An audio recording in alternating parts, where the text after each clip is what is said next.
오늘 말씀은 누가복음 24장 36절로 49절 말씀입니다. 함께 읽을까요?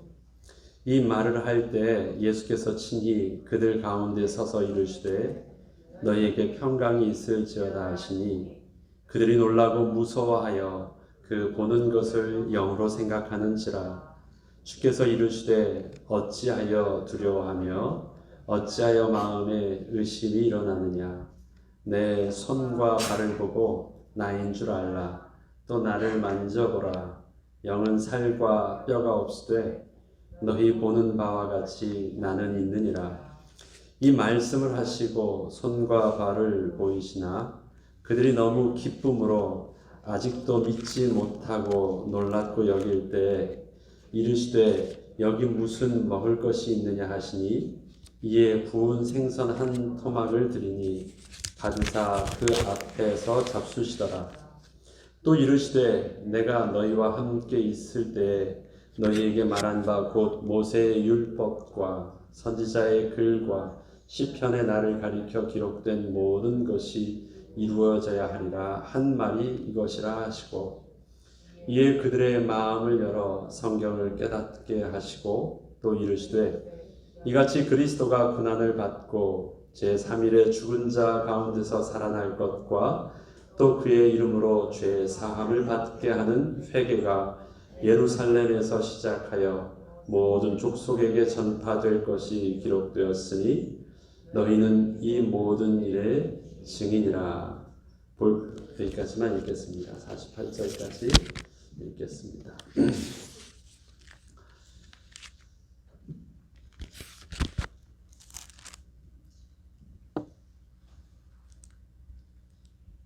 누가 예수님의 제자가 될 수 있을까요? 아마 예수님과 함께 공세 기간 동안 3년 동안 또 동거하고 또 3년 동안 가장 가까운 데서 함께 식사하고 함께 같은 현장을 돌고 그 다음에 직접적으로 예수님의 가르침을 받았던 12제자와 또 그와 더불어 함께 따라냈던 수많은 제자들이 그 누구보다도 예수님의 제자로서는 가장 적합하고 가장 뛰어났을 것입니다. 그런데 오늘 본문을 그 앞에는 읽지 않았지만 누가복음 24장의 시작부터 오늘 읽었던 본문까지의 내용을 보면 그렇게 스스로도 내가 제 주님의 제 1등 가는 제자입니다라고 자부심이 있었던 그 제자들과 또 함께 있던 모든 가장 가까이 있었던 성도들은 예수님의 제자의 모습으로는 도저히 생각지도 못하는 그러한 부끄러운 모습으로 비춰지고 있습니다. 예수님은 이미 말씀하셨었어요. 당신이 십자가에 당신이 고난 받으시고 해 받으시고 십자가에서 죽으시고 그와 더불어 또 부활하실 것까지 이미 말씀하셨어요. 지나가는 말로 툭 하고 던지셨던 말씀이 아니라 3번 이상을 구체적으로 명확하게 분명하게 말씀해 주셨습니다. 그러셨음에도 불구하고 제자들은 예수님의 죽으신 이후에 저들은 모든 것을 잃게 되는 또 모든 두려움과 당황스러움 속에서 어쩔 줄 몰라 하는 그런 모습이 오늘 누가복음 24장 전체에 기록되어 있는 내용입니다. 스스로도 예수님 앞에서 내가 주님의 제자라고 얘기했는데 내가 주님을 사랑하고 주님과 함께 죽을지언정 주님을 부인하지 않겠다라고 하고 주님을 버리지 않겠다고 자신했던 베드로만 그런 것이 아닙니다. 베드로가 그렇게 말하니까 다른 제자들도 주님 우리들도 그렇습니다 라고 말할 정도로 모두 다 주님 앞에서 그렇게 사랑하고 열정이 있었던 제자들이었습니다. 그런데 그 제자들이 예수님이 붙잡히시고 또 고난 받으실 때 그들은 그 고난 받으시는 그 예수님 옆에 근처에도 갈 수 없는 두려움이 있었고, 나는 예수님의 제자라고 예수님과 관계없다고 부인하고 저주하고 맹세하면서 정신없이 도망가는 모습이었고, 예수님이 죽으셨을 때 그들의 모든 희망도 꿈도 비전도 다 죽었습니다.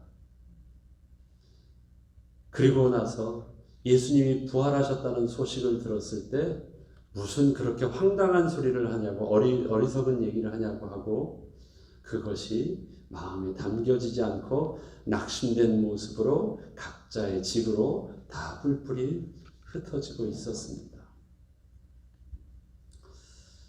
오늘 본문을 읽으면서 이것이 제자들의 모습만이 아니구나라는 생각을 했습니다. 우리의 삶 속에서 다른 것들은 다 잃어버려져도요, 근본적으로 믿는 구석이 하나가 딱 버티고 있으면 다 견딜 수 있습니다. 여유가 있게 견딜 수도 있고요, 친히 감당할 수 있게 하고 나는 주님 앞에서 온전히 헌신할 수 있다고 자신감 있게 얘기할 수 있습니다. 그런데 사람마다의 그 믿는 구석이 무너지면, 사람마다 자기 속에 숨겨져 있던 그 자기 지탱하고 있는 숨겨진 자기의 힘이 무너지고 나면 다 무너집니다.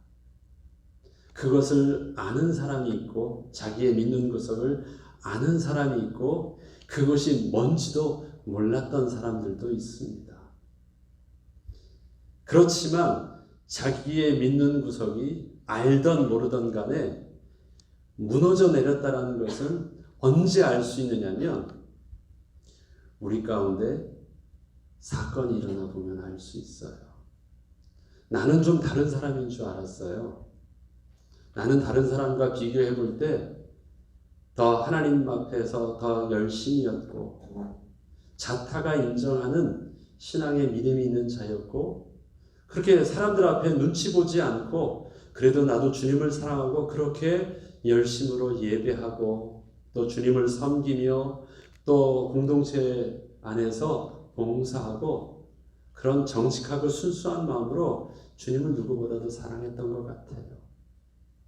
그리고 보니까 내가 교만한 마음으로 다른 사람과 비교하지 않는다 할지라도 그래도 나는 다른 사람보다는 조금은 다르게 그 열심이 앞서 있는 모습은 분명한 것 같아요. 이건 교만한 것이 아닙니다. 분명히 나는 그렇게 하나님 앞에서 열심을 다하려고 애를 썼어요. 그래서 나는 좀 다를 줄 알았어요.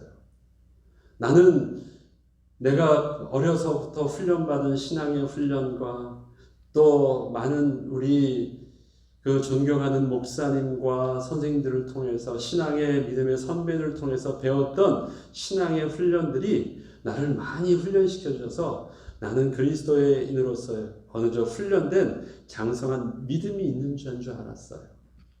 그래서 많은 사람들에게 내가 도와주고 저들을 권면하고 가르칠 수 있고 그런 자였지 내가 도움을 받을 만큼의 그렇게 약한 자라는 생각들은 별로 안 해봤어요.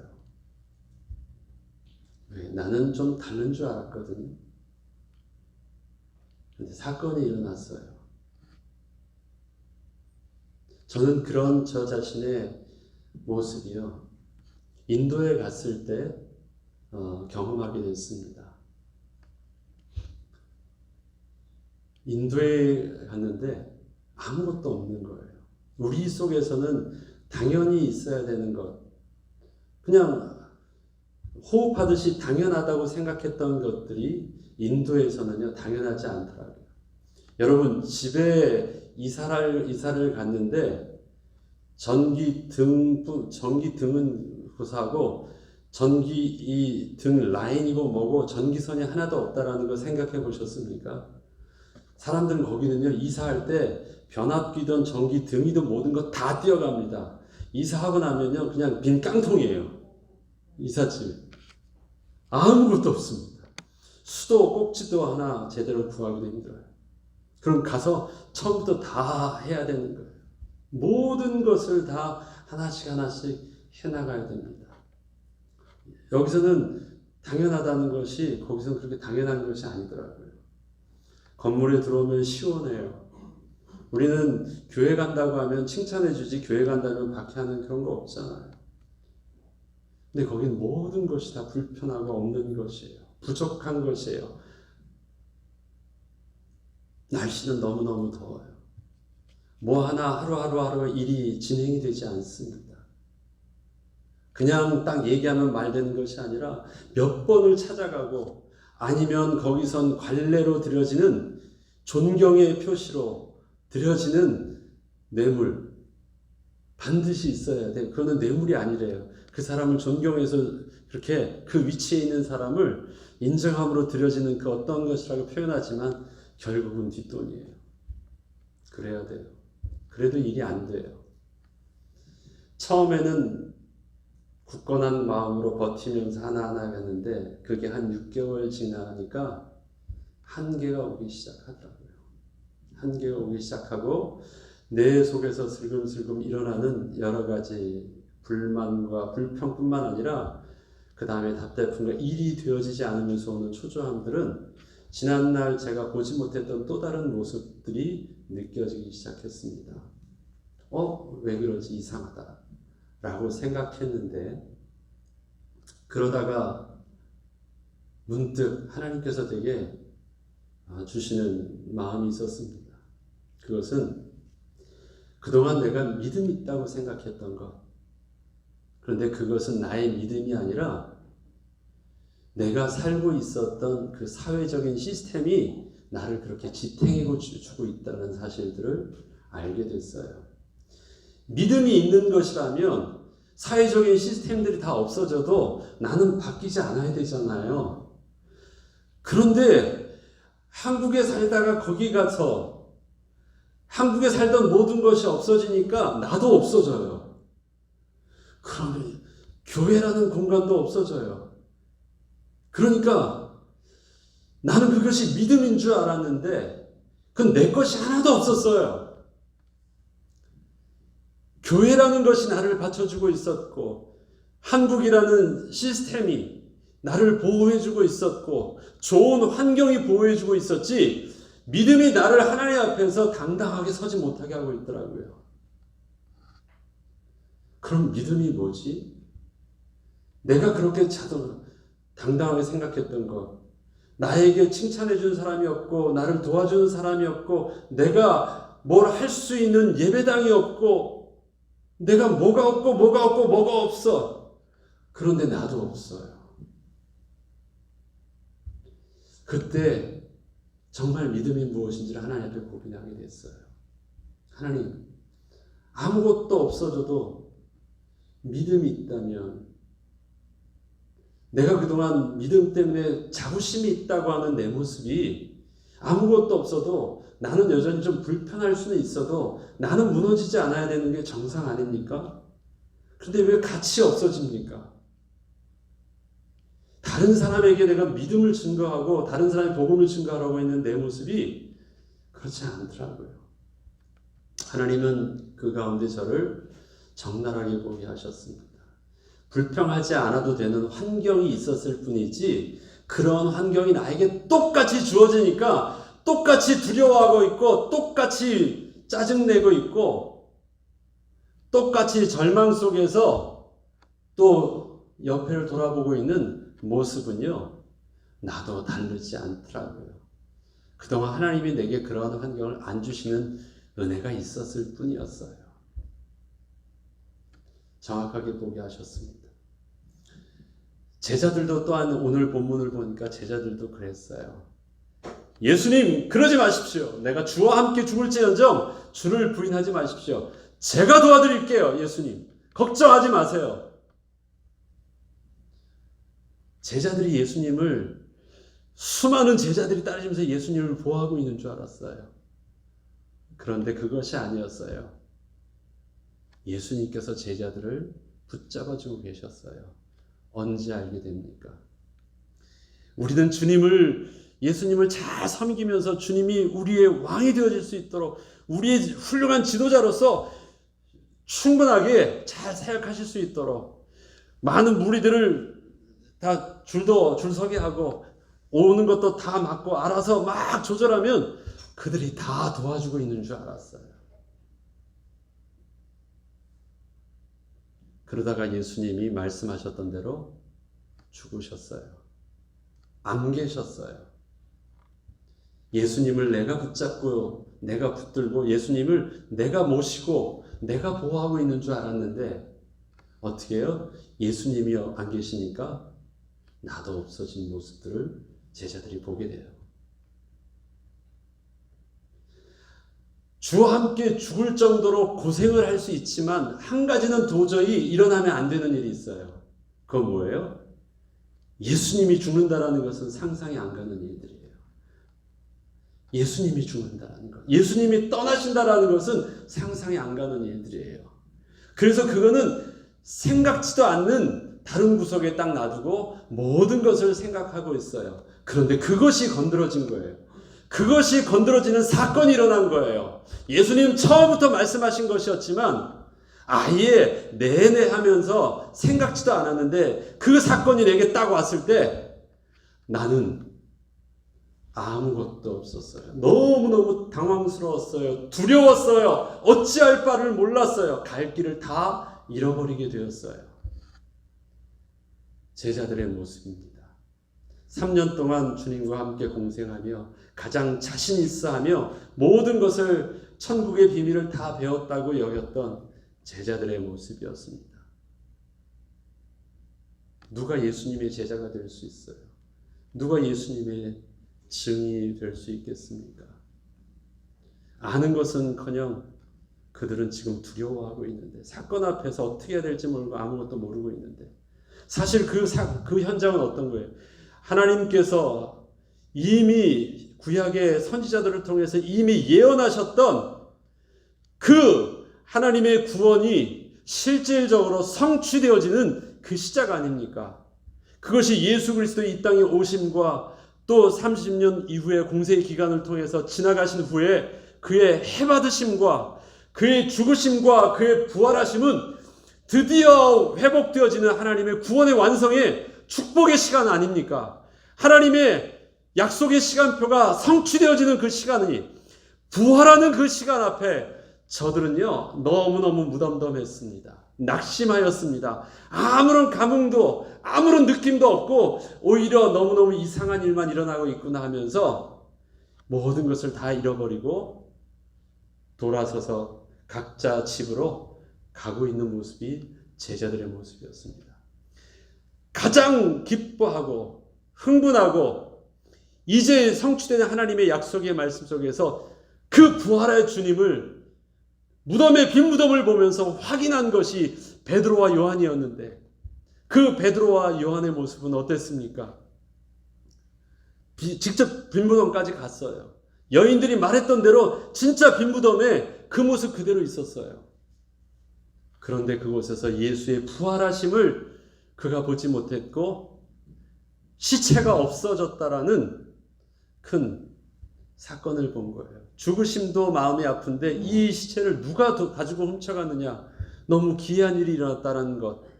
절망의 더 큰 절망을 축복의 현장, 하나님의 성취된 말씀의 현장, 하나님의 그 모든 것이 회복되어지는 가장 흥분되어져야 되는 하나님의 구원의 완성의 현장 속에서 저들은 낙심된 모습으로 고개를 돌려서 그들의 집으로 가는 발걸음이었습니다. 무엇이 잘못되었을까요? 무엇이 잘못되었을까요? 우리에게 있어서도 많은 훈련과 많은 연습과 많은 신앙생활의 경험과 내용이 있다 할지라도 우리에게 있어서도 주님께서 너희가 이 모든 일의 증인이라 말씀하실 그 주님의 인정하심의 상태가 되기 전까지는 우리들도 이 12제자와 함께 했던 그 무리들과 다를 바 없이 동일하게 사건이 일어나면, 우리 삶의 문제 속에서 사건이 일어나면 동일하게 그렇게 반응할 수밖에 없습니다. 평상시에는 괜찮았어요. 평상시에는 자신감 있었고, 평상시에는 당당했고, 평상시에는 주님 앞에서 가장 열심히 있었다 할지라도 우리 삶 속에서도 제자들과 같은 이러한 사건이 우리들에게 닥친다면 우리 또한 자유로울 수 없을 것입니다. 주님께서는 제자들에게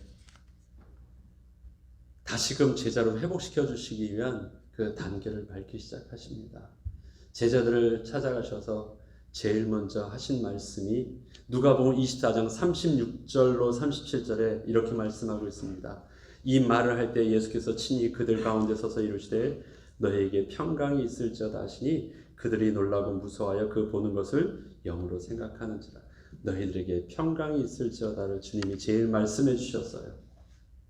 당황하고 있는 저들에게, 그들이 생각했던 신앙의 지식으로는 너무너무 감당할 수 없는 큰 사건이 터지고 어찌할 바를 모르는 저들에게 있어서 너희에게 평강이 있을지어다 말씀하십니다. 저들의 두려움의 원인은 그것이었습니다. 예수님께서 그동안 가르쳐 주셨던 하나님 나라의 비밀과 모든 믿음에 관한 지식과 내용들, 구약의 성경의 모든 말씀들은 그들은 무엇으로만 해석할 수 있었느냐? 그냥 신앙생활이여 믿으며 영적인 지식으로 그것을 배우는 것이었습니다. 잘 배웠고 잘 기억하고 있는 영적인 지식이었습니다. 그런데 그것이 믿음이 내 삶의 실제와 적용되어지지 않는 데서 오는 당황스러움이었습니다. 그래서 오는 두려움이었습니다. 예수님의 말씀은 믿었는데 그 예수님의 말씀이 내 삶의 사건 속에서 실질적으로 적용되지 않아요. 어떻게 되는 거예요? 주님이 말씀하십니다. 너에게 평강이 있을지어다. 주님께서 말씀하시는 그 평강은 그동안 하나님의 말씀을 통하여 주셨던 그 믿음이 삶의 실제적인 영역 속에서 실제 적용되어질 때, 또 실제가 되어질 때 누릴 수 있는 영적인 축복의 상태가 바로 주님께서 너희에게 평강이 있을지어다 하는 그 평강의 모습입니다. 삶 속에서 모든 것이 아무 문제가 없을 때 내 영혼 평안이 오는 것이 아니라 하나님의 그 말씀이 내 삶 속에서 그 말씀이 이 말씀이셨구나 적용되어지면 진짜 평강이 오는 거예요. 우리가 지금 여유 있는 것은 평강이 있는 상태가 아닙니다.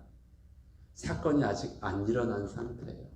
우리의 미천이 아직 드러나지 않은 상태일 뿐입니다.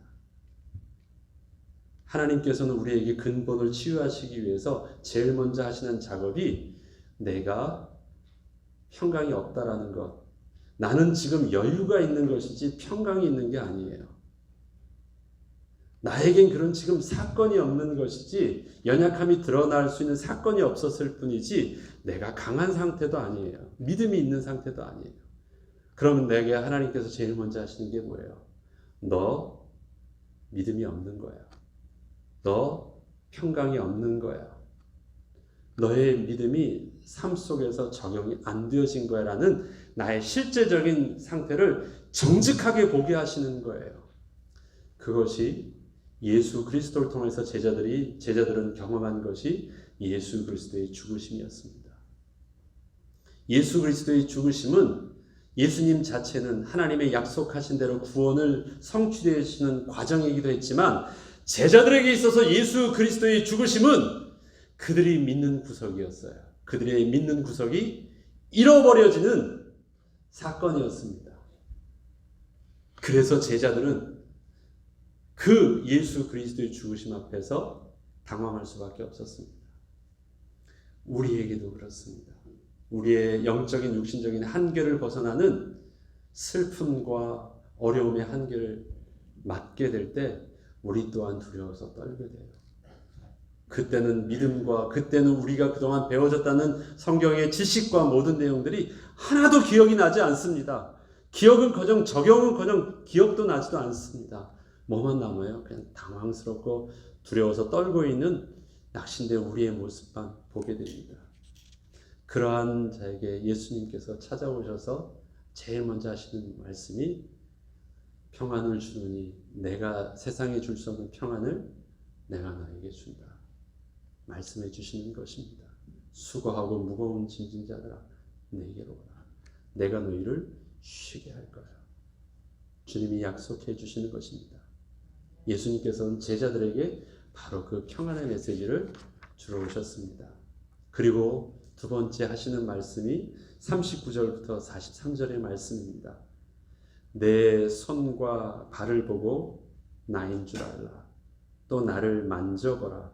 영은 살과 뼈가 없으되 너희 보는 바와 같이 나는 있느니라. 이 말씀을 하시고 손과 발을 보이시나 그들이 너무 기쁨으로 아직도 믿지 못하고 놀랍고 여길 때 이르시되 여기 무슨 먹을 것이 있느냐 하시니 이에 구운 생선 한 토막을 드리니 받으사 그 앞에서 잡수시더라.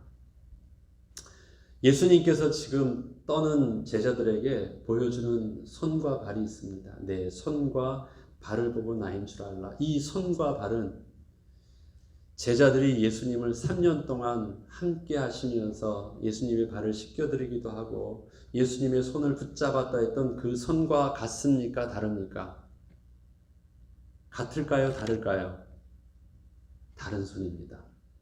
어떤 손이죠? 지금 예수님이 보여주는 손은요, 십자가에 못 박힌 손이요, 못 박힌 발의 모습을 보여주시는 것입니다. 그동안 그들이 보았던, 그들이 만지면서 함께했던 그 예수님의 손과 발이 아니에요.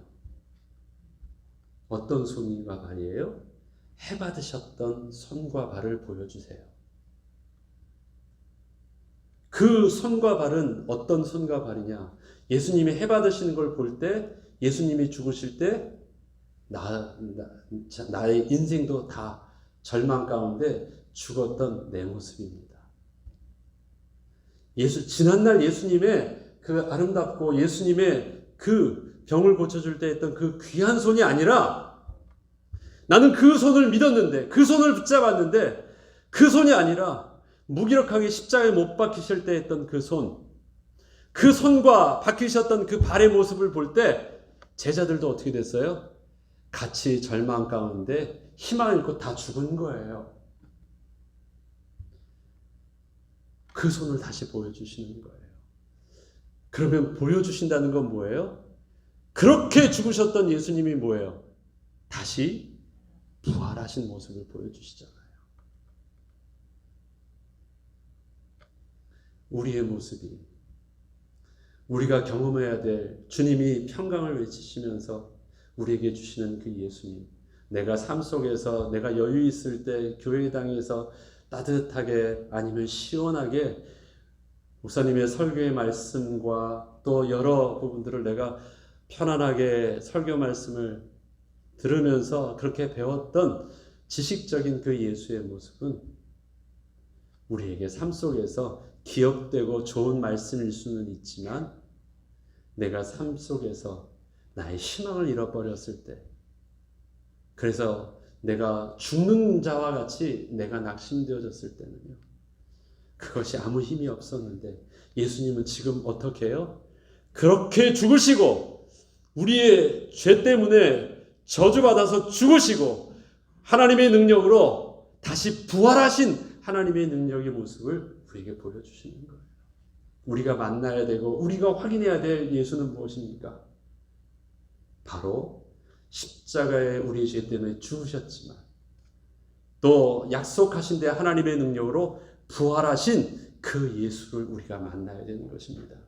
우리의 믿음은, 우리를 예수를 믿는 믿음은 그러하기에 우리의 신앙 고백처럼 그리스도와 함께 십자가에 죽고 그리스도와 함께 부활하신 그 예수를 나의 주로 고백하고 영접하는 믿음입니다.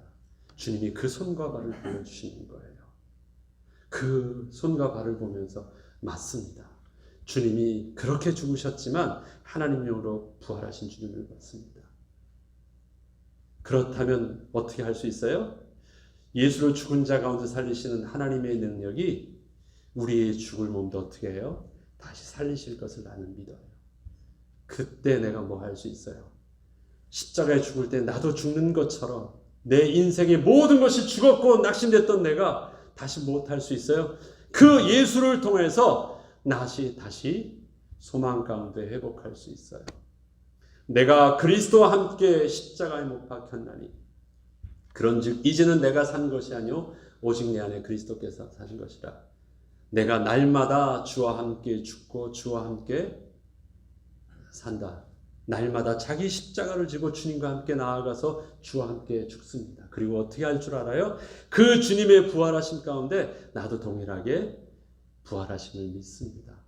그것이 우리가 붙잡아야 되는 십자가요. 그것이 우리가 경험해야 되는 그리스도의 부활이 우리의 삶 속에서 계속 되어지는 것입니다. 그때 우리는 진정한 평강에 올 수 있어요. 다른 사람 앞에 위로를 받는 것이 아닙니다. 나 죽은 거 맞아요. 그러니까 떨죠. 내 믿는 모든 구석과 희망과 모든 근거가 사라지는 그 내용인데 맞습니다. 주님은 그 죽음을 경험하셨고 죽음을 보여주셨습니다.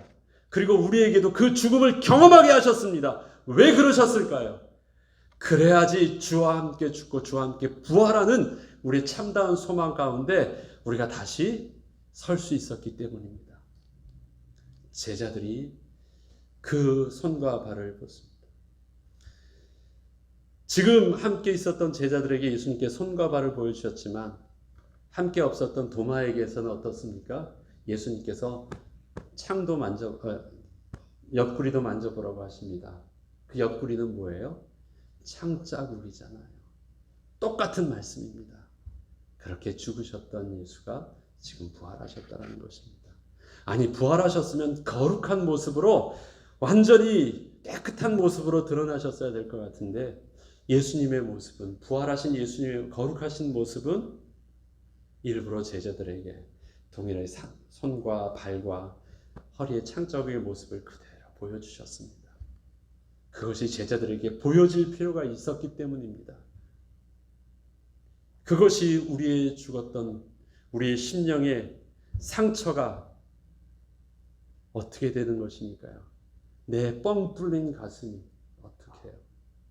지금 보여지지만 주님의 부활하심으로 우리 손에 보여주게 하셨던 것처럼 나의 상처가 여전히 보여지지만 주님의 부활하신 그 능력이 그럼에도 불구하고 나는 다시 하나님 앞에서 다시 생명을 얻고 힘을 얻을 수 있는 하나님의 능력으로 회복한 내 모습을 나 또한 고백하는 것이 우리가 붙잡아야 되는 그리스도의 신앙이요, 다시 회복되어지는 평안의 모습인 것입니다. 우리의 신앙은 추상적인 것이 아닙니다. 배워져서 학습되어져 있는 믿음도 아닙니다. 예수 그리스도의 죽으심과 부활하심은 역사적인 사실입니다. 예수님께서 지금 보여주시는 것처럼 찔리셨던 일이 있던 거예요. 박히셨던 일들이 있었던 거예요. 그래서 죽으셨던 것이 맞습니다. 그리고 그분이 부활하셔서 증거하신 역사적인 사건입니다. 우리의 부활도, 우리의 영적인 부활의 축복도 그렇습니다. 아픔이 사건이 있는 것입니다. 주님, 나는 다 알아요. 그렇게 되는 것, 그런 과정을 거치면 그런 철든다는 건 나도 알아요. 아니까 저는 그런 거 생략하고 그냥 뛰어넘으면 좀 안 될까요?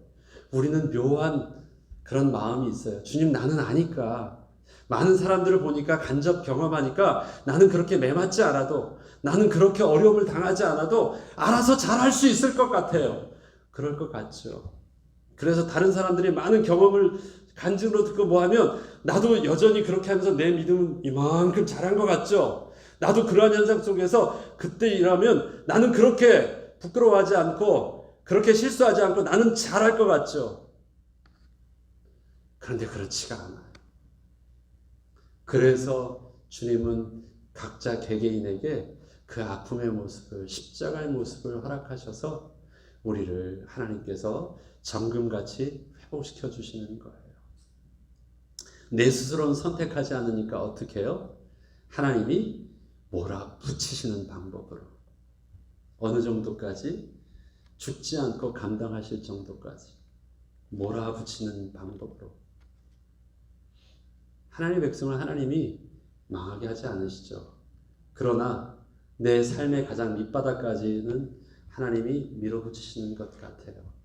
어떤 것을 느낄 수 있도록 마치 죽음을 경험하는 것처럼. 그래서 나는 죽고 예수로 산다라는 것을 정직하게 고백할 수 있도록, 그것이 저와 여러분의 우리의 삶의 현장 속에서 누구도 피해가지 않고 경험되어지는 그 은혜예요. 그 은혜의 비밀들을 알기 때문에 하나님께서는 우리를요, 그 은혜의 비밀 안에서 누릴 수 있도록 교회를 통해서, 나에게 하나님의 그 은혜의 시간표가 올 때는 또 우리 성도님이 나를 붙잡게 하시고, 또 우리 성도님에게 하나님의 은혜가 시간표가 올 때는 또 내가 가서 붙잡게 하셔서 그 은혜의 시간표를 주 안에서 감당케 하는 것. 그래서 히브리서의 고통 가운데 성도들에게 하는 그 고백은 그것입니다. 서로 돌아보아 사랑과 선행을 격려하며, 모의를 피하는 어떤 사람들의 습관과 같이 하지 말고 그날이 가까움을 볼 수 있도록 그렇게 하자. 그러므로 우리는 구름같이 허다한 증인들이 있어. 그 구름같이 허다한 증인들이 다 누군데요? 십자가에 톱으로 켜이고 짐승의 가죽으로 씌워지고 박해하고, 그런데 그들을 다 뭘로 표현하고 있어요? 구름같이 허다한 증인들. 예수로 바라보고 살았던 하나님의 증인들이래요. 그리고 너희들도 그러한 고난을 통해서 그렇게 힘내고 그러한 증인의 모습으로 서라고 격려하세요. 주님께서 십자가에 손을 보면서 실제적인 모습들을 우리에게 보여주시고 체험케 하셨습니다. 그 다음에 한 것이 있습니다. 삶의 경험을 통해서 부활을 체험케 하신 주님께서 또 무엇을 보시냐면, 누가복음 24장 25절에는 이르시되 미련하고 선지자들이 말한 모든 것을 마음에 넣는 믿은 자들이요. 24장 38절에는 예수께서 이르시되 어찌하여 두려워하며 어찌하여 마음에 의심이 일어나느냐. 그리고 45절에 이에 그들의 마음을 열어 성경을 깨닫게 하셨다라는 것입니다. 어떻게 해요? 하나님께서 마음 문을 열어서 보게 하시고, 마음 문을 열어서 품게 하시고, 마음 문을 열어서 깨닫게 하여 주셨대요. 근데 마음 문을 열어서 무엇을 깨닫게 하세요? 성경의 그 말씀이 바로 이런 것이었구나. 내가 사건을 경험해 보니까요, 사건이 재해석돼요. 아, 그 말이 그 말이었구나. 내가 아파 보니까 그때 그렇게 아프다고 했던 그 아픔이, 그때 기쁘다고 하는 그 기쁨이 이런 거였구나. 내가 다 알아 하면서 다 아는 줄 알고 이해한 줄 알았는데, 나에게 있어서 아픔이 와보고 나에 있어서 그것이 하나님의 은혜 가운데 회복이 되어지고 나니까 성경에서 하시는 하나님의 약속의 말씀의 예언과 성취가 내게 있어서 굉장히 다르게 말씀이 오기 시작해요.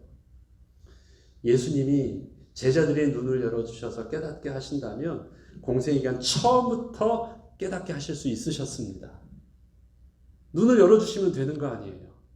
그리고 가르쳐 주시면 되는 것 아니에요. 그런데 예수님께서는 공생애 기간에 마지막도 아니고 죽으시고 부활하심을 경험하고 있는 그때 예수님께서는 왜 말씀을 그때 눈을 열어서 깨닫게 하셨을까요? 그 전에는 그러면 안 열어주셨습니까? 그 전에도 그렇게 말씀해 주셨어요. 그 전에도 그렇게 예언해 주셨고 그렇게 되어질 것까지도 다 말씀하셨어요. 그러나 저들의 삶에 실질적으로 적용되어지는 하나님의 그 육신의 삶의 시간표가 지나가지 않았을 때는요, 그것이 마음 문을 열어서 그게 담아지지 않았던 거예요. 그런데 그것이 담아지는 그릇이 준비되어졌어요. 삶의 십자가의 부활과 같은, 죽으심과 부활과 같은 내용의 삶의 경험들을 통해서 그 예수 그리스도의 죽으심과 그 죽으심이 나의 죄와 저주에 대한 죽으심이라는 것을 확실히 알게 되고, 내 속의 구원함이 나의 잘남과 나의 능력이 아니라 주의 은혜였음을 알게 되었을 때, 그동안 들려주셨던 예수님의 말씀이 내 안에서 다시 어떻게 돼요? 성령으로 다시 가르치시고 생각나고 깨닫게 해주시는 은혜가 있게 된 것입니다. 마음을 열어서 성경을 읽어주실 때 저들이 깨닫기 시작합니다. 엠마오로 가던 두 제자는 예수님에 관한 이야기들을 들으면서 이상하다 하면서 가고 있었지만 예수님이 들려주셨을 때 그들은 이렇게 말합니다. 주님이 성경을 통해서 우리에게 말씀해 주실 때 우리의 마음이 뜨거워졌다. 뜨겁지 아니하더냐. 뭐예요? 주님이 그 마음에 변화를 일으켜 주시기 시작한 것입니다. 누가 주님의 진정한 증인이 될 수 있습니까? 공생의 기간 동안 3년 동안 훈련받았던 가장 가까이서 예수님을 바라보고 예수님과 동행했던 그 제자들일까요? 아닙니다. 인생의 가장 밑바닥에 모든 절망 가운데 예수 그리스도의 못자국 난 그 부활하신 주님을 다시 만나고 그 주님의 살리셨던 그 하나님의 능력이 나의 죽을 몸도 살리셨구나라는 것을 믿고 그 예수 그리스도를 영접하고 그 예수께서 우리 가운데 성령으로 오셔서 우리에게 눈을 열어 주의 말씀을 다시 보게 하시고 가르치고 생각나게 하셔서 깨닫게 하시는 그 주의 말씀이 우리를 다시 거듭나게 할 때 주님께서는 그러한 자들에게 이렇게 말씀하시는 것입니다. 24장 46절과 48절은 이러고 있습니다. 또 이르시되 이같이 그리스도가 고난을 받고 제3일에 죽은 자 가운데서 살아날 것과 또 그의 이름으로 죄 사함을 받게 하는 회개가 예루살렘에서 시작하여 모든 족속에게 전파될 것이 기록되었으니 너희는 이 모든 일의 증인이라. 이 말이 지금 어떤 거예요? 제자들에게 그렇죠 하고 이미 들려진 것이에요. 그것을 예수님이 다시 제자들에게 말해주는 것 아닙니까? 그때 제자들이 뭐가 될 수 있었습니다. 그렇습니다. 이제서야 내가 주님을 증거하는 증인이 되겠습니다. 예수 그리스도의 부활하심을 경험하고 그 경험된 예수 그리스도의 말씀이 하나님께서 예언된 하나님의 말씀과 성취된 하나님의 말씀이라는 것을 확인한 저들에게 예수님께서 너희가 이 모든 일의 증인이라 말씀하셨습니다. 저와 여러분에게도 땅끝까지 이르러 내 증인이 되리라 주님이 말씀하셨습니다. 그리고 주님이 세상 끝날까지 우리와 함께 하신다고 약속하여 주셨습니다. 함께 하신다 약속하신 주님, 우리에게 땅끝까지 이르러 내 증인이 되리라 말씀하신 주님, 너희가 이 모든 일의 증인이라고 제자들에게 말씀하시는 그 예수님의 말씀이 우리에게도 동일하게 너희가 바로 이 모든 일의 증인이라 말씀하신다면 우리에게 무엇이 있는 거예요? 인생의 삶의 아픔이 있습니다. 그러나 그 죽을 만큼 아팠던 우리의 삶의 아픔과 경험과 상실감이 어떻게 해요? 예수를 죽은 자 가운데 살리신 하나님의 창조의 능력이 우리의 죽었던 우리의 몸도 살리시는 부활의 능력으로 우리와 함께 하시는 은혜가 있는 것입니다. 그런데 그 은혜가 단순한 신비한 기적이 아니라 주님께서 이미 선지자들을 통해서 하나님께서 구약부터 예언되셨던 그 하나님의 말씀이라는 사실들이 우리가 주의 말씀을 통해서 확인되어진 거예요.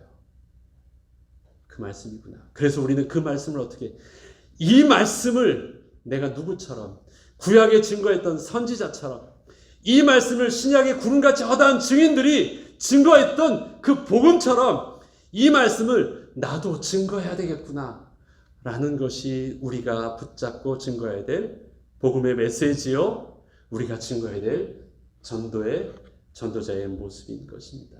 주님이 저와 여러분을 그렇게 서기를 원하십니다.